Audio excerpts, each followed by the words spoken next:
Hi, I'm Christy Shriver, and we're here to discuss books that have changed the world and have changed us. And I'm Gary Shriver, and this is the How to Love It podcast.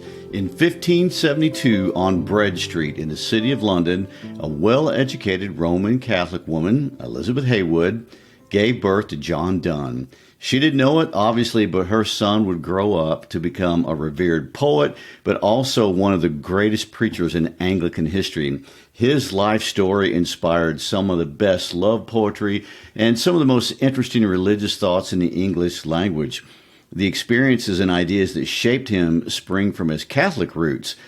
Being born Catholic in 1572 meant being born into one of the most religiously difficult periods of English history. And the Donne family, despite having relatively well-to-do, or being relatively well-to-do, that was not immune to the intense persecution of the era. 40 years before John's birth, Elizabeth's great-uncle and author of Utopia, Sir Thomas More, was executed, although arguably regretfully by Henry VIII for his beliefs. But Sir Thomas More would not be the only relative of John Donne to perish for his faith. Over the course of his life, John Donne watched 11 other family members die a martyr's death, including his brother, Henry Donne, who was caught harboring a Catholic priest in his room. And Henry was sent to prison where he died of cholera. And for the Donne family, as with all devout Catholics of the time period, being willing to live a sacrificial life was the expectation and not the exception. And yet, despite all of that, John Donne eventually left the Catholic Church for the Anglican Church. You just wouldn't think something like that was possible. And Donne was a deep man of faith, and he disagreed with some aspects of Catholic distinctions, such as celibacy of the clergy or transubstantiation. And he found common ground between the two branches of Christianity that were warring really during his lifetime. Things that are fundamental to what it meant to be a Christian, such as the belief in the Trinity. He was not a proponent of violent religious factions. And in fact, in his first sermon as dean, he openly preached against the violence in the Christian world, claiming it was a sad contemplation to watch Christians scratch and tear one another. Those were his words. He believed in finding a middle way and allowing people to live in disagreement, but in peace. It was something he lived, and he preached it as well. In fact, his mother, who died a Catholic, kept images of Mary in the home that she shared with her Anglican son, something he didn't necessarily agree with himself, but he permitted. His life and his poetry express a journey of spiritual struggles, an understanding of the complexity of faith, the paradoxes that are contained within sacred text. They're often the writings of an outsider, someone from a minority faith. He wasn't a courtier of the court, as many poets were. And Donne's writings express a man who does not overly simplify difficult religious or social tensions. He engages faith. He rebels against faith. But ultimately, he died a man of great faith, having confronted the plague 3 times just while serving as dean.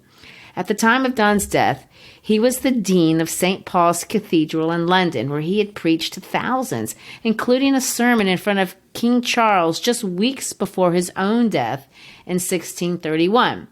A sermon that many consider to be his own funeral sermon, and it was titled Death's Duel.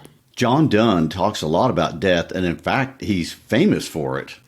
Well, he does, but he also talks a lot about love, and he's famous for that, too. He's famous for his insights about both of these big ideas. He experienced both emotions very deeply and intensely, and he wrote about them that way. Sometimes he's so intense that he's difficult to understand. Other times he can be funny, even to us hundreds of years later. Donne writes, even in his short poems, in these weird, complicated arguments.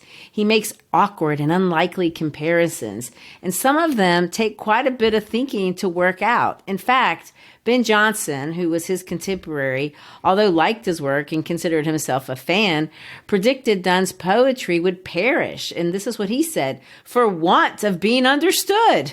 He described Donne's poetry as just being too intellectual and too strange for most people. Jonson put it this way, Donne, the delight of Phoebus, and that's just another word for Apollo. But Donne, the delight of Phoebus, and each must to thine one all other brains refuse. So basically, you have to be a Greek god to understand him. Yeah, I think that's what Johnson thought. And really kind of, I agree with him. I mean, Donne is hard to understand. And there's a lot of material to understand if you really want to get into his work. I mean, we have about today 9,100 lines of his poetry that have been preserved. And ironically, of those, which many lines of poetry, he only published 2 poems during his entire life. Well, that doesn't make sense. I mean, so if he didn't publish them, how did they get around? Well, they were manuscripts, and they circulated among his friends and then just kind of got out that way. I mean, in those days, it wasn't really considered dignified to publish your work. I will say that 6 other poems of his were published during his life by someone else, but they weren't published with his permission. So anything that we have was first made public through this manuscript system. They were written down in his life and circulated, but they were only published after his death.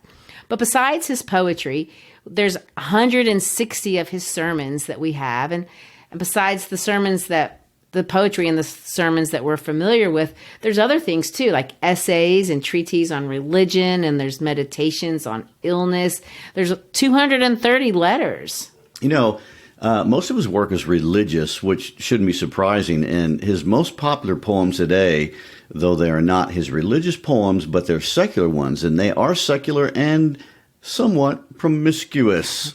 Odd combination. I know, for a preacher. And to be honest, nobody knows exactly when any of these, sketchy poems were written. Most scholars will tell you that his secular poems were likely written before he was 25, but we don't know that.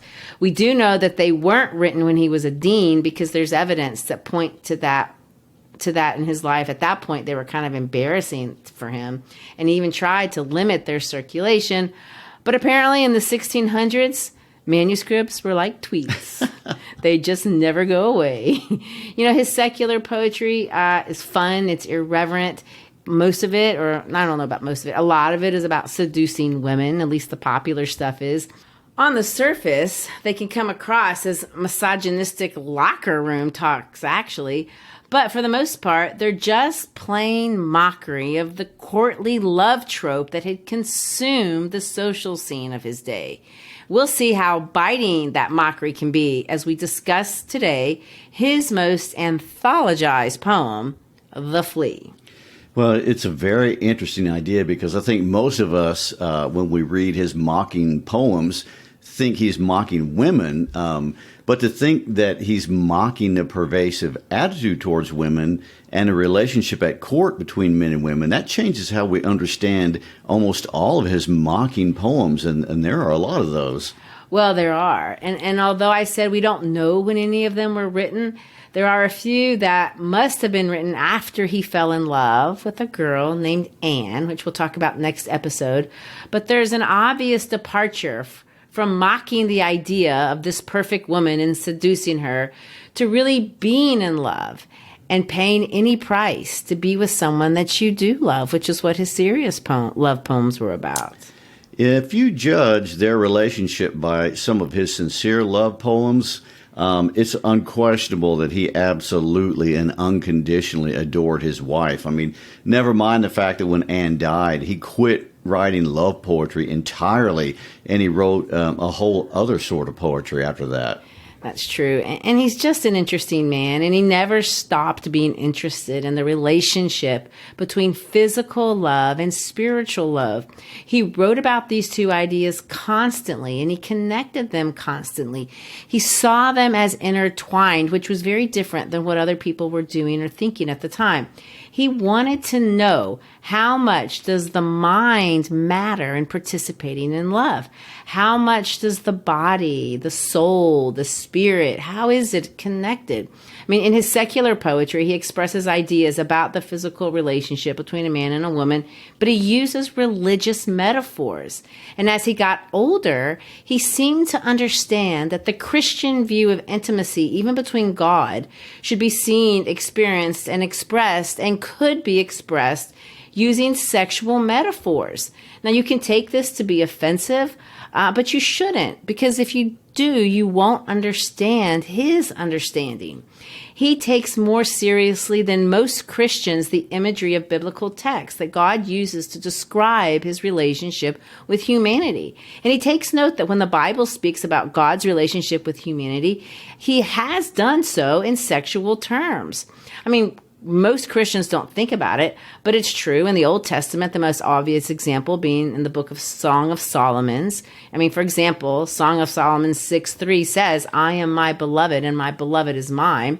But it's just as true in the New Testament, where God's people are constantly being referenced as the bride of Christ. I mean, it's very unusual. These are unusual choices for sure for religious diction, but it's clear that it caught Donne's attention and he thought about it quite a bit. It shows up in almost all of his famous pieces, both his religious pieces and we see it in his secular ones. Well, before we introduce that most famous piece and many people's favorite, The Flea, let's start with some operational definitions. You know how I like that. He's called a metaphysical poet, but that term metaphysical is used to mean something very specific. He's not the only metaphysical poet, but he is certainly the most well-known. And what is a metaphysical poet? That term wasn't a term that existed during his lifetime. There was no group of poets during that time period that called themselves the metaphysical poets. No, you're right. And the term metaphysical poetry didn't show up for almost 100 years after anyone who we call that today even lived. A man by the name of John Dryden made it up, and the critic Samuel Johnson used it and made it famous. But he didn't do so because he wanted to honor the poets. He used that term to denigrate them. He called Donne's work specifically the most heterogeneous ideas yoked by violence together. I mean, he said metaphysical poetry was where, and let me quote him, "nature and art are ransacked for illustrations, comparisons, and allusions." And he said, "It took a lot of effort to read, but seldom is the effort pleased." I guess that means he did not approve. No. And what was it that he hated so much about it? Well, there's a couple of things. First of all, he hated their style of writing. I mean, he said specifically that it was just too conversational. The metaphors, they were too far-fetched. He didn't like that it was argumentative. And of course, these are all true things. It is those things. The poems don't have the cadence of the poetry of the time. They sounded more like how people talked than any kind of regular meter you would expect in, say, like a Shakespearean sonnet. For Donne and the other metaphysical poets, wit was the most important consideration. They wanted their poems to be clever. They also wanted them to be rhetorical. But sometimes the rhetoric was obviously flawed, and the logical fallacies were meant to entertain the reader. And their style, by the way, it was popular among their friends, but as a literary style, it was not popular. I mean, I have an English textbook from the 1890s, and John Donne isn't even in it. That all changed, though, when T.S. Eliot rediscovered them in the early 1900s. Because T.S. Eliot changed the world's mind. Samuel Johnson hated it. Eliot loved the exact same things that Johnson hated, and he taught us to love it. He wrote a famous essay called The Metaphysical Poets. And Eliot didn't disagree with any of Johnson's observations. He agreed the rhythm was strange, as were their metaphors. But instead of disliking that style, he liked it. What had been offensive was now something to copy. Donne, all of a sudden, was a precursor to modernism. What goes around comes around. And I would like to point out, in John Donne's day, and remind everybody that poetry was considered the most elevated style of writing. If you wrote novels, that was low class. Poetry was the highest of skills when it came to wordsmithing in that time period. So what characteristics make metaphysical poetry different from other types of poetry? Well, for one thing, they were borrowing a lot of the conventions of the theater and putting them in poems. That's why they're conversational. They're meant to sound like one-sided conversations. And if you remember, this is the great age of the Elizabethan theater, and it's the theater's influence on poetry that we notice. This is the era of Shakespeare. I mean, Donne is 8 years younger than Shakespeare, and Donne, like most people, loved the theater. Oh, were they friends? Were they acquaintances? I don't know of any evidence to suggest that. I mean, maybe they did. I mean, they lived in the same town at the same time. It's clear Shakespeare, among the other famous playwrights, is leaving his mark. For example, this poem that we're going to talk about, The Flea, it's a dramatic monologue. But back to the question, your original question, what are the characteristics that make someone a metaphysical poet? Well, if I were going to pick one overarching requirement, I've said it before, I'll say it again, the poems must be witty. That's the word they used to describe their work at the time, and it's the word we're still using. These poems have to be worked out. They're not just descriptions of landscapes or declarations of love to an unattainable muse. They appeal to the intellect, and they can be funny. They aspire to be. They aspire to be full of paradox, and that's even for the unfunny ones. It means that when you read a metaphysical poem, what he's saying shouldn't make sense at the first pass. So you're supposed to think about it and read it through a second or a third, maybe a fourth time, thinking through the comparisons, looking at how the logic works. There's an argument being made, an attempt to persuasion, even if the poet is being facetious, which they often are.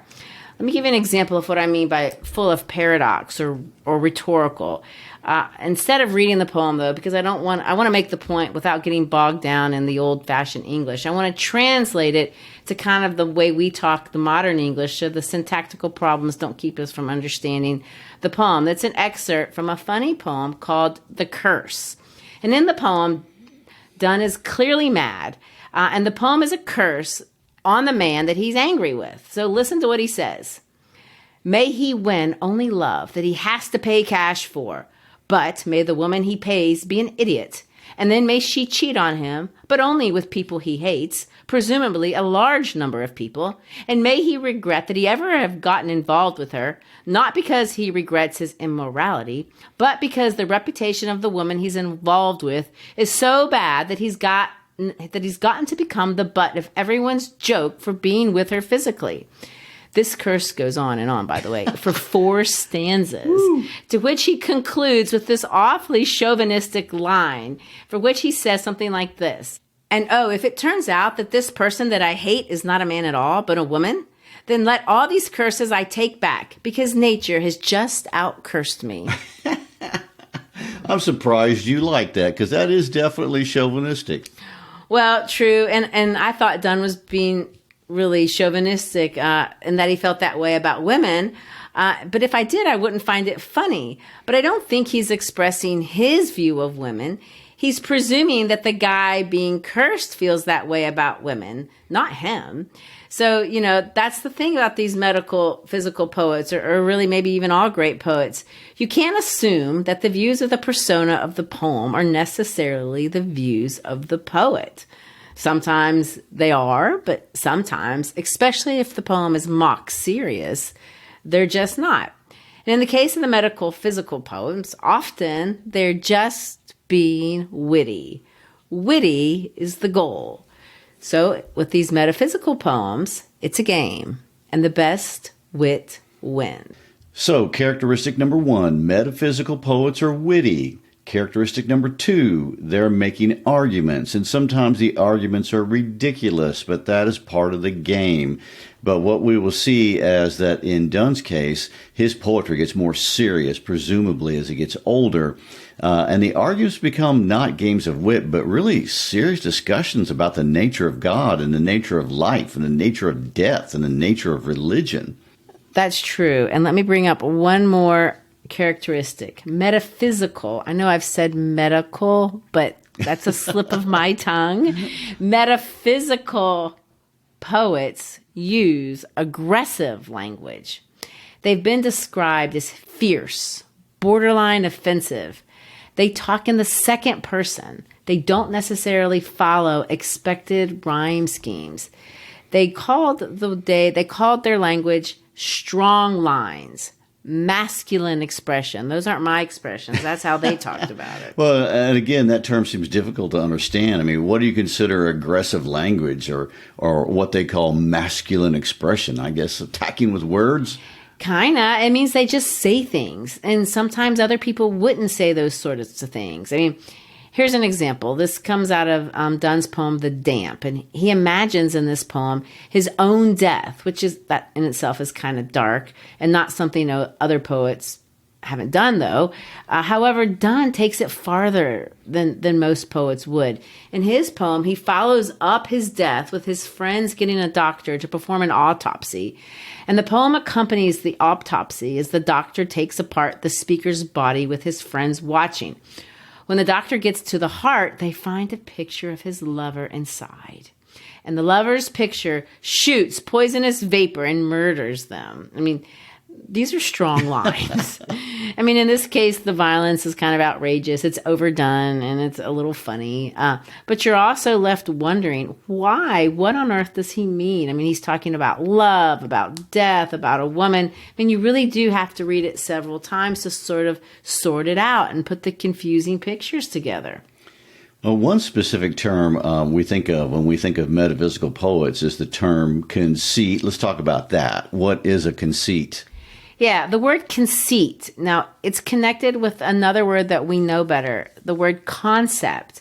And a metaphysical conceit is when you explore a concept by making a comparison that on its surface is extreme, far-fetched, maybe makes no sense at all without a kind of explanation, kind of like The Damp, the poem we just referenced. But it's the poet's job to make the comparison work, like a puzzle or a riddle. So we're supposed to see the intelligent humor, and then we can understand the rhetoric. But it may be aggressive, and it may be dramatic. And these are the things that at first pass may not make sense to us. Henceforth, welcome to metaphysical poetry. Of which John Donne is the biggest name. But let's get back to Donne's life story, which is just as interesting as some of these poems. And in fact, it really helps make sense of them. Although I know we're not supposed to read biography into everything, it's impossible not to notice how one influences the other. And for example, as a little child, Donne was educated by an uncle who was a Jesuit priest, which was likely a terrifying prospect because, remember, every Catholic child was constantly aware that his faith was illegal and punishable by death. And in fact, Donne himself was taken to public executions and taught about the importance of sacrifice and martyrdom. And so there's that influence that left a profound imprint on his psychology. And we can see that when we look at his writing. But there's also the undeniable fact that he was brilliant, and people knew it. At age 11, he was sent to Hart Hall in Oxford for 3 years, and then to Cambridge for another 3 years. But even there was always the problem of religion. He was Catholic, and he wouldn't subscribe to the 39 Articles, and so he couldn't get a degree. And instead, he left, and he went to London, to Lincoln's Inn, to study law and languages. And of course, that seems to have gone well. And he mingled and befriended many well-connected people, and it was from there that he left to travel the world. And in 1596 and 1597, he joined a couple of expeditions, first to Spain and then to the Azores. And we could say those were his wild years. He spent his inheritance on wine and women, as one biographer noted. And it was also during those years that he likely wrote a lot of poetry that he's famous for today. And none of it was published, of course, but the manuscripts were around for his friends. And they were witty, and they became very popular. And I do want to point out that his poems are not dated, and there's been lots of speculation as to who they were about when they were written, what were the circumstances for any particular poem, none of which we really know. We do know that, and speaking about what we call his mocking poems, the ones that are funny and irreverent, and there are a lot of them, he wrote them to entertain, and apparently they did. He was entertaining. During those years, he moved up in the social ranks, and eventually, in 1598, he received an appointment to become the secretary of Sir Thomas Egerton, one of the highest officials in Queen Elizabeth's court, and, that was kind of a big deal. Right, and the first poem we're going to read is called, like I said, The Flea. It may be his most popular poem. It's certainly one of his most, if not his most, anthologized. I mean, the entire poem is meant to be a joke. It attacks and it mocks the courtly traditions that were the fashionable cliches of the day. But Gary, let's talk about that. We've all heard of courtly love, but let's have an operational definition. Oh, my goodness. Well, it was just a weird anomaly of culture at the time. Courtly love practices in the English courts started well before John Donne, of course, and really sometime in the 1300s. But they were still in practice during Donne's day. And most of us have seen some version of this in the Elizabethan movies or shows like Reign or Versailles. And it started really as a literary practice. And if you listen to our episode on Petrarch, he really popularized the love sonnet, which means little song. And the big idea behind it is this understanding that marriage had nothing to do with love. Marriage was political and economic, and courtly love was a way for nobles to find romance and love outside of marriage. And this wasn't really frowned upon, if chastity and fidelity were adhered to, which they may or may not have been. In fact, it was often not adhered to. I would assume. But regardless, there was a code of chivalry that everyone was expected to follow. And the code allowed knights and ladies to show admiration for each other in spite of marriage. I mean, there were rules. In fact, at one point, rules were codified by a man by the name of Andreas Capellanus. Here's a couple of them. Every lover regularly turns pale in the presence of his beloved. Nice. Or he whom the thought of love vexes eats and sleeps very little. In the courtly love tradition, the lover exists to serve a lady, and that lady was to be worshipped, and she was completely objectified. She was idealized, and the lover would pledge loyalty to her. He would claim that if she didn't sleep with him, he would physically die. And I want to point out that courtly love is in direct conflict with the teachings of the Christian church on love and marriage, and that was also a part of the culture, so there is that inconsistency. But what we see in Donne is a reaction to the courtly love tradition. Even in the secular poetry, he is mocking it. Well, I'm glad you mentioned Donne's position, because I think it's important to note that Donne isn't an advocate of the courtly tradition. He mocks it in a lot of his poetry, and he's certainly mocking it in the one where the lover in this poem makes courtly love claims, and Donne makes them appear ridiculous. So this poem is a mockery of this idea that a man will just say about anything to get a woman to sleep with him. And he does this with the use of a metaphysical conceit. He compares having sex with a woman to getting bitten by the same flea as a woman. I mean, obviously, that's pretty awkward, intentionally ridiculous. I mean, fleas are one of the most vile and yet common pests he could have chosen. And although he wasn't the first to compare having sex to getting bitten by a flea, he's certainly the one that made the comparison famous, and he takes it farther than anyone ever had before him. I mean, in this poem, a flea is compared to sex, to marriage, and eventually to a religious experience with Jesus. I mean, it's ludicrous to the level of heretical if you take it seriously. Obviously, the logic is fallacious. It's not sound. It's not valid. But like every good logical fallacy, it's meant to look sound and valid.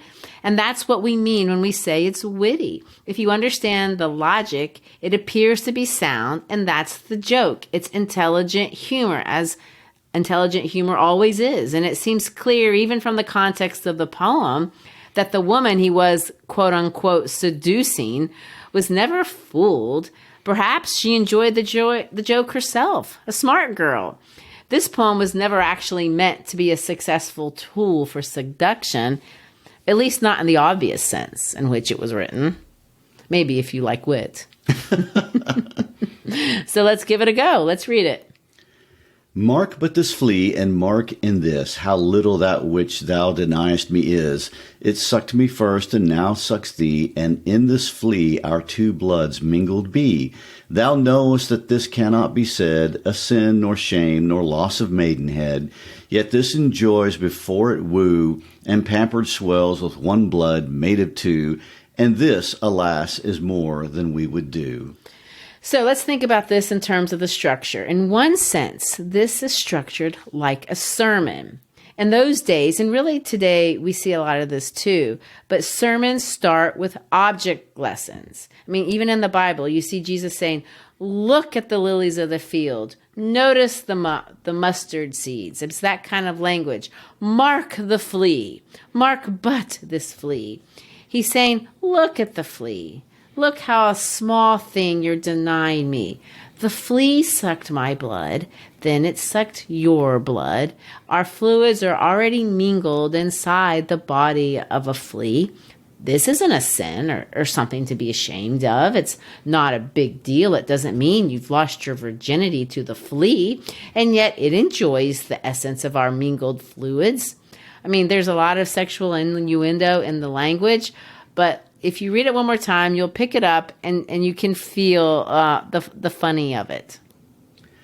Mark but this flea, and mark in this, how little that which thou deniest me is. It sucked me first, and now sucks thee, and in this flea our two bloods mingled be. Thou knowest that this cannot be said, a sin, nor shame, nor loss of maidenhead.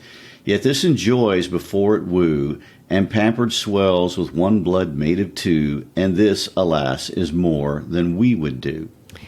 So that's stanza 1. But in stanza 2, the drama will continue as if this were a kind of mini play. The flea has bitten both the man and the woman. The woman, though, doesn't buy the ridiculous argument. That's not in the poem, but she's clearly not seduced because between stanza 1 and stanza 2, she lifts her hand to kill the flea. And he's going to ask her to stay her hand. That means hold back your hand. In other words, don't kill the flea. Then he's going to make a second argument, another argument about why she shouldn't kill the flea. Oh, stay 3 lives and 1 flea spare, where we almost nay more than married are. This flea is you and I, and this our marriage bed and marriage temple is. Though parents grudge and you were met and cloistered in these living walls of jet, though use make you apt to kill me, let not to that self-murder added be, and sacrilege 3 sins in killing thee.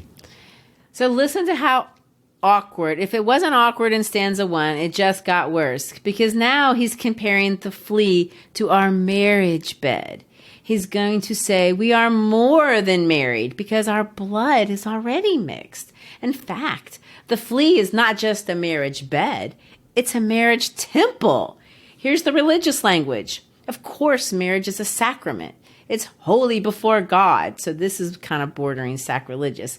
He uses the word cloistered. That's another religious word to say, well, they've basically already had sex within the body of the flea. He tells her she can't kill the flea because it would be like killing him, killing herself, and killing the flea. And of course, you go to hell for those things. This line, though use make you apt to kill me, means I know you're used to killing me. And he's leaning on that courtly love tradition that a man dies if the woman won't have sex with him. But he's saying, I know you don't mind killing me, but if you kill the flea, that's a different kind of sin. Your blood is in the flea. That's suicide.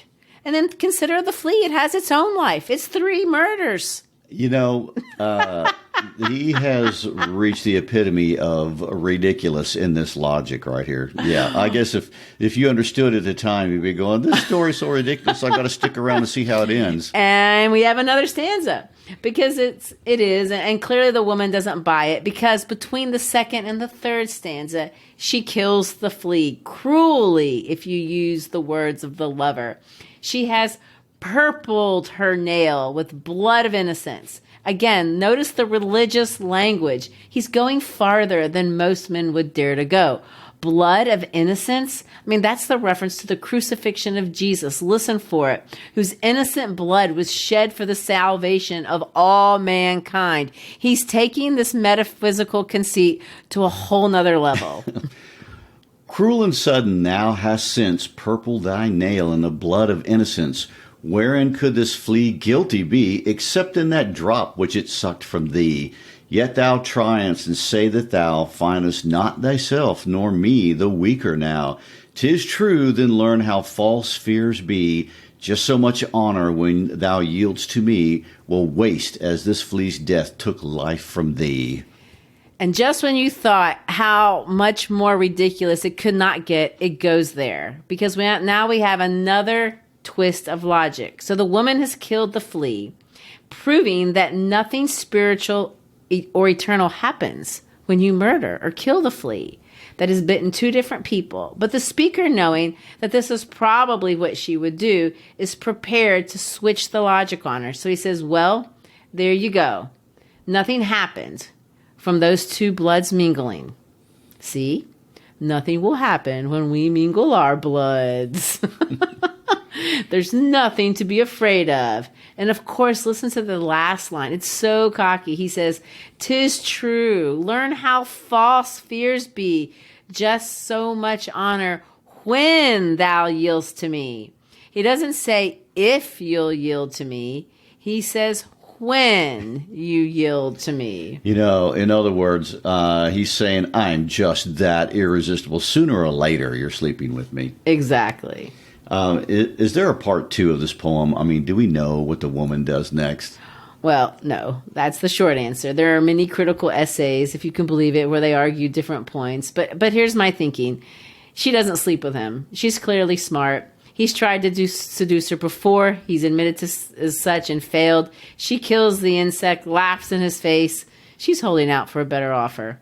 And this offer is not coming from the dude who tries to seduce a woman with nothing but a flea. Well, fair enough, and truthfully, the poem was written for men and may have been more for male bonding in a bar than actually trying to seduce a woman. We do know that there was a woman in Donne's life who did turn his world upside down. Donne meeting and marrying Anne Moore introduced him to a new kind of love and a new kind of love poetry unlike anything this world of courtly love had ever seen before. Because there are so many problems with dating Donne's work, we don't know when he started writing this new style of love poetry, or even for sure if it was all for Anne.